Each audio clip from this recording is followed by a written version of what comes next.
Ephesians 2:2 is our constitutional liberties being quickly stripped away from us. Where is the privacy? We are constantly being surveillanced in a multitude of ways. Let me share this with you. You be the judge.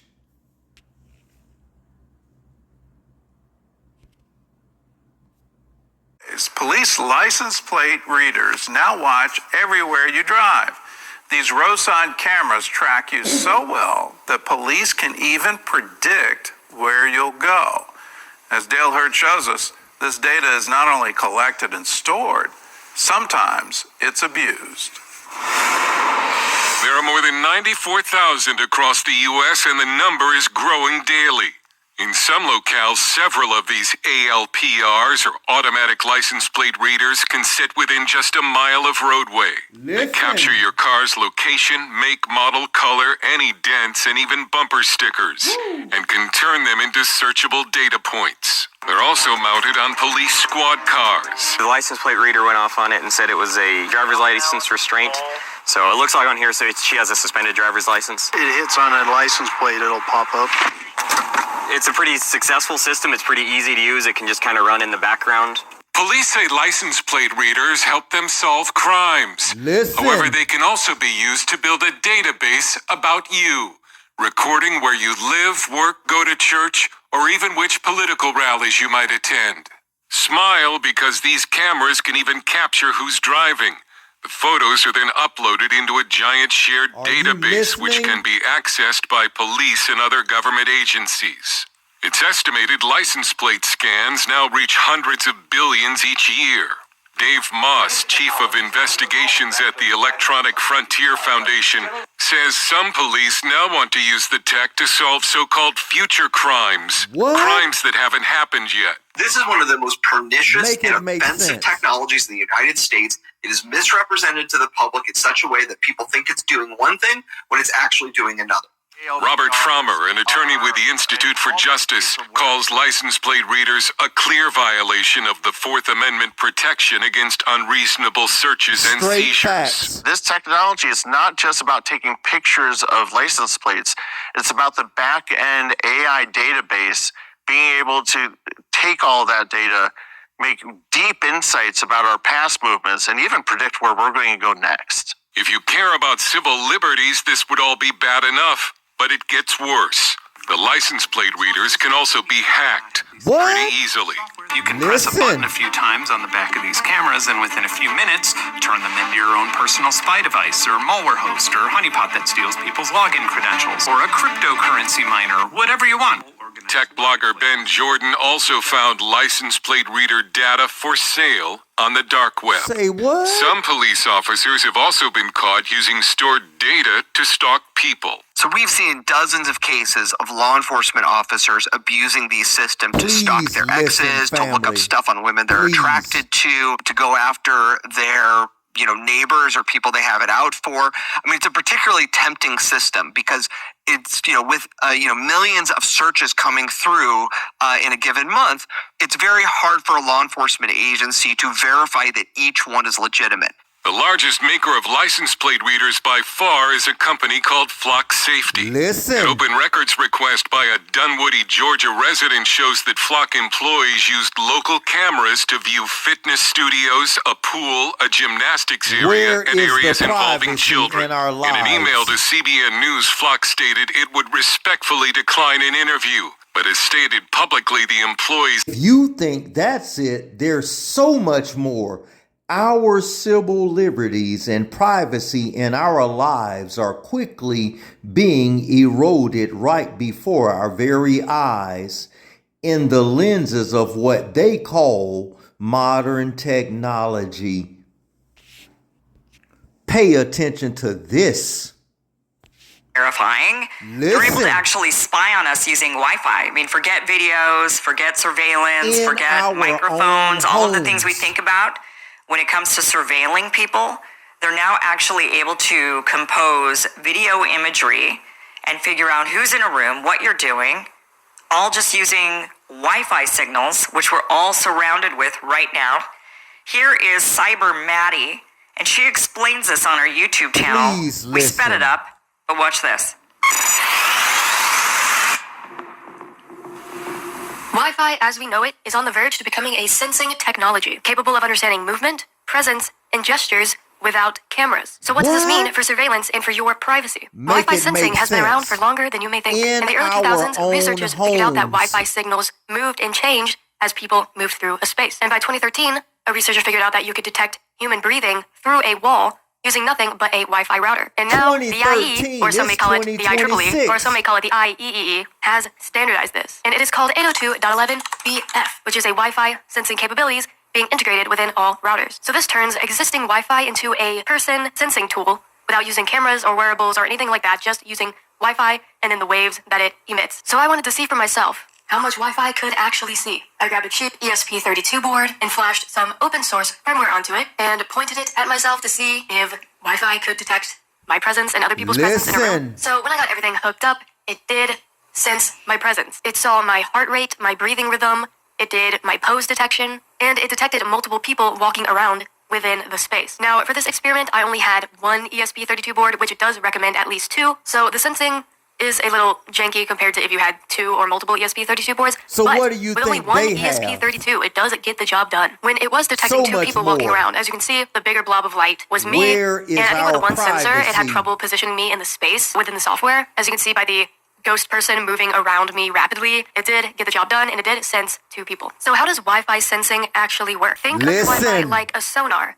So for example, bats use sonar to figure out where they are within a space. They send out sound waves and it bounces off objects and then comes back to them. Wi-Fi does the same thing, but with radio waves. Every time a Wi-Fi signal bounces off your body, it comes back as something different. So the data actually transforms as it bounces off objects. And those tiny differences have data that encode your heartbeat, breathing rate, your presence, your pose. So this is technically called CSI your heart sensing. rate So why would Wi-Fi and your sensing even need to be implemented in the first place? Now, Wi-Fi sensing works anywhere where Wi-Fi exists, which is pretty much everywhere all the time. You don't need any extra hardware or any extra setup. You just need Wi-Fi to be able to sense people and where they are. Now, the interesting part, because there are no cameras, it actually avoids those pesky privacy regulations. One thing this country needs is more technology to avoid privacy regulations more than we're already doing. Now, some reasons that the developers give that this Wi-Fi sensing might be useful to organizations or to you personally. These are somewhat normal use cases such as elderly care, hospital, patient monitoring, things like that. Like, yeah, I could see this being used for those use cases, and that's somewhat valid. Now, the more so concerning use cases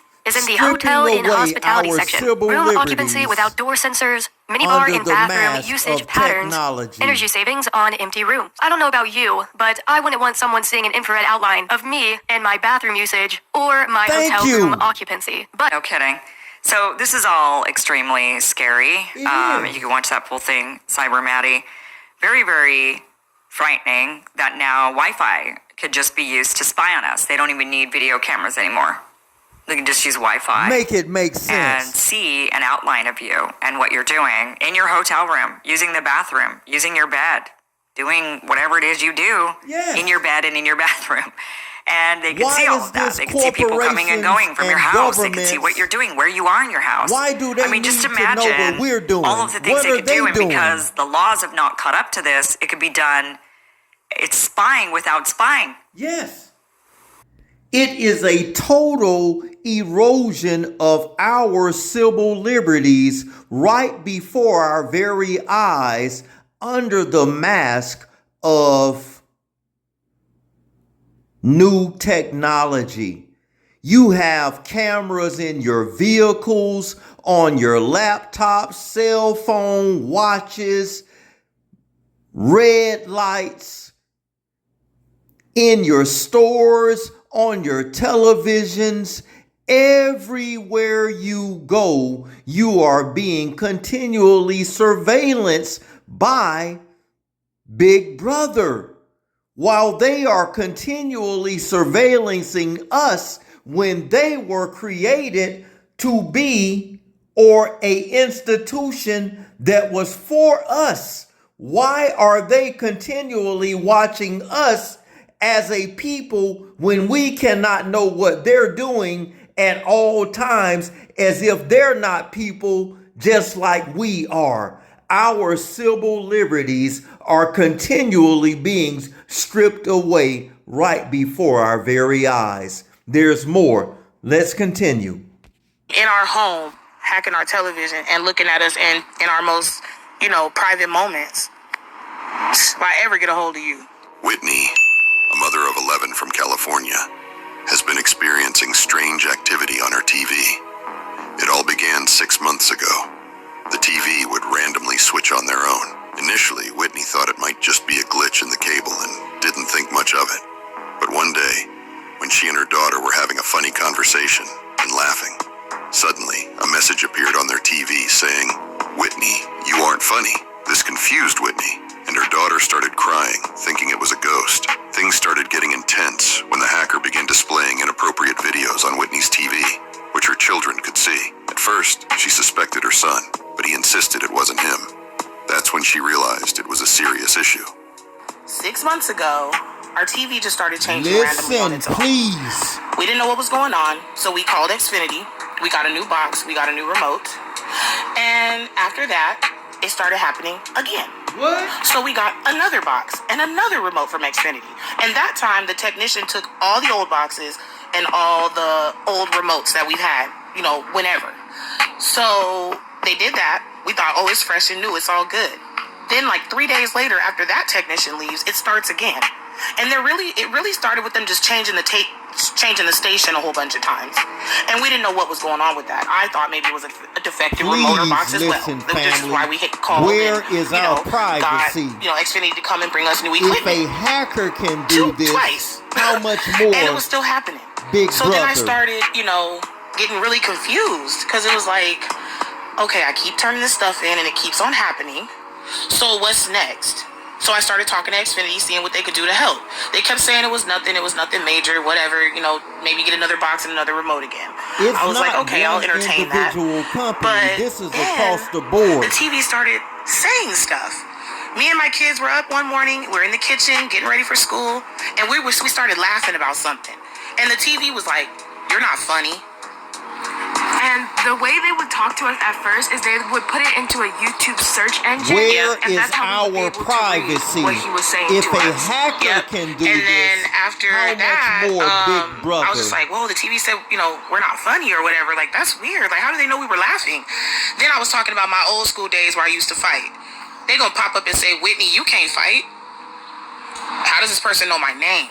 You know what I mean? How does this person know what we've been talking about? So I was already freaked out from there. My daughter started crying. I thought it was a ghost. She thought it was a ghost or a spirit, coming through the television trying to talk to us at the time. Ephesians 2 at and first 2. I was all freaked out by it too. But that wasn't the case, Satan y'all. is the prince and the power of the air. Once again, where is our not touching privacy? nothing, not pressing Look. nothing. And this person is talking about they David Kong into my remote. How? Like I said yesterday, only one remote to each box. If I got the remote right here and I ain't saying nothing, I ain't typing nothing, I ain't pressing nothing, how's that thing telling me they David Kong?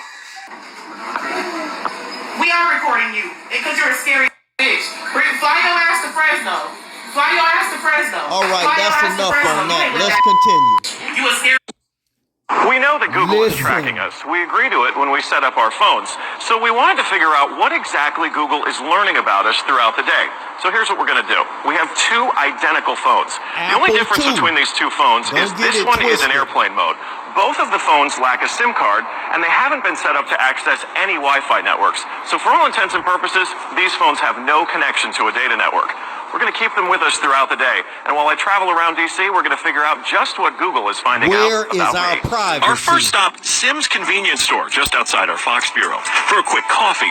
From there, we took a walk to the Capitol and took a quick walk around the Senate office buildings, and then decided to hop in a car and head around town. Hello. We're going to the Children's Hospital, please.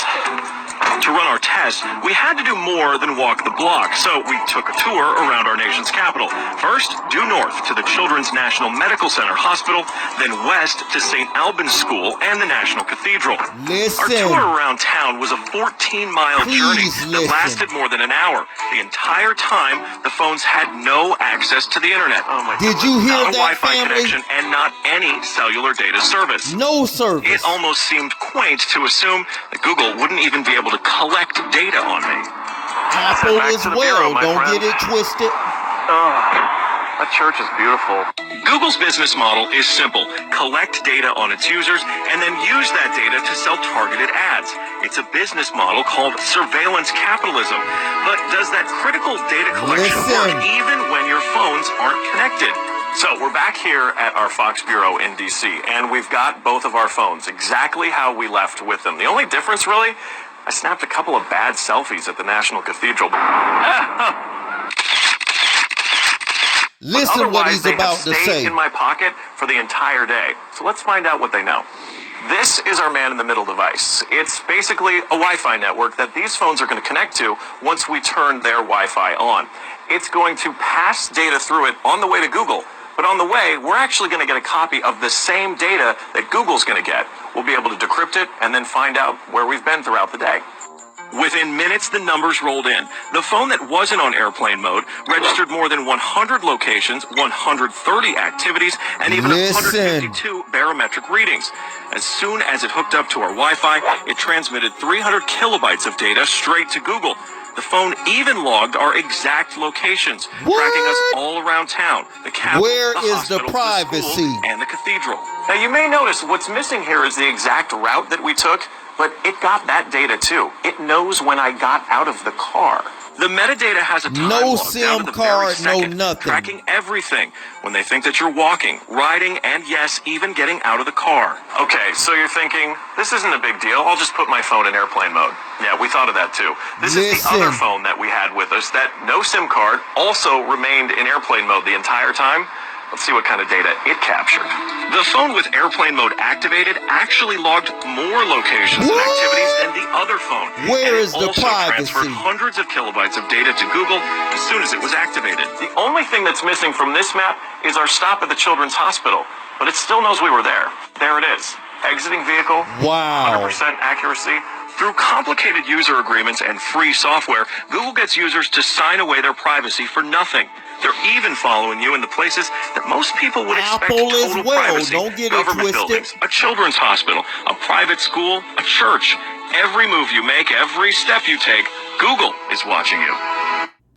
Listen, I could go much deeper. Our civil liberties are quickly eroding right before our very eyes. Even if you don't have a camera in your home, your neighbor does, the stores you shop at does, the ATMs you use does, the street cameras does, maybe in your modern vehicles it does, your cell phones has cameras, laptops, Androids, Apple, computers, TVs, you name it, we are continually being surveillanced by Big Brother, and they are human beings and individuals as we are. Why should they know so much about what we're doing in our everyday lives and we don't know what they're doing as Big Brother? Ephesians 2:2 is real. Satan is the prince and the power of the air. Don't let them deceive you under the guise of modern technology while stripping away our civil liberties.